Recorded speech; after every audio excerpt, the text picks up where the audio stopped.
Whenever you prompt an AI, you watch the answer appear exactly like this: one letter, one word, one sentence at a time. This is autoregressive generation.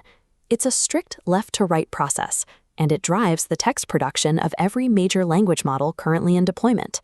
But underneath that typing effect is a mechanical limitation.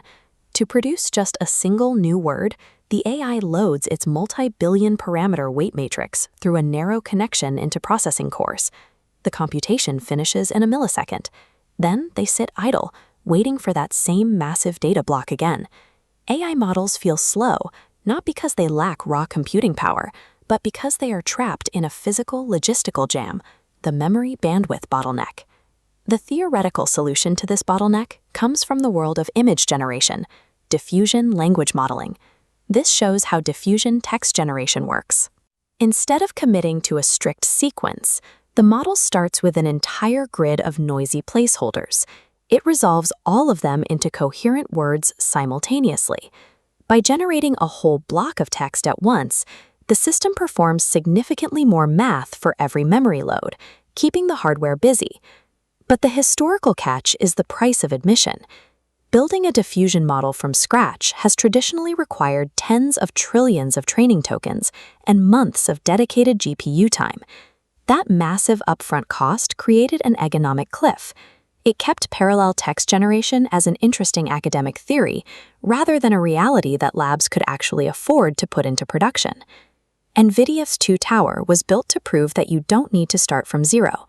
It demonstrates how to retrofit an existing autoregressive model to perform diffusion at a fraction of the cost. Earlier text diffusion designs struggled because a single neural network had to do two different jobs simultaneously, representing the established context and guessing the next block of words. NVIDIA's fix was to physically split the workload. They took an existing open-weight model and separated it into two specialized copies. The first is the context tower. It manages the prompt and the established history. Because this is an unmodified copy of a pre-trained model, it stays frozen. It requires zero new training. The second is the denoiser tower. This is the only part that gets trained, tasked with refining noisy blocks into text by cross-referencing the frozen context in the first tower.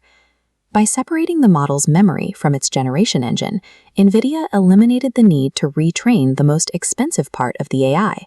The results speak to the efficiency of the approach. While the original model required 25 trillion tokens to train, NVIDIA built TwoTower by training only the denoiser on 2.1 trillion tokens, a small fraction of the original budget. This retrofit delivers 2.42 times higher generation throughput, all while retaining 98.7% of the original model's benchmark quality. They also included a hybrid self-speculation mode.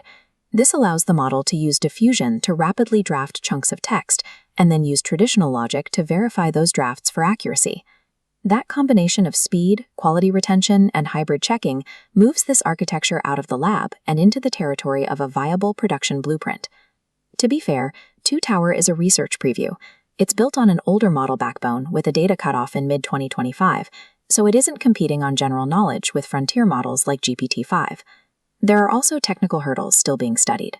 Parallel generation introduces different hallucination patterns than sequential generation, which researchers are still working to map. But the real story is economic. NVIDIA has shifted the adoption of parallel generation from an impossible financial cliff to an affordable ramp. They've proven that any lab with a capable model already on the shelf can now affordably upgrade it to speak in parallel, rather than starting over from scratch.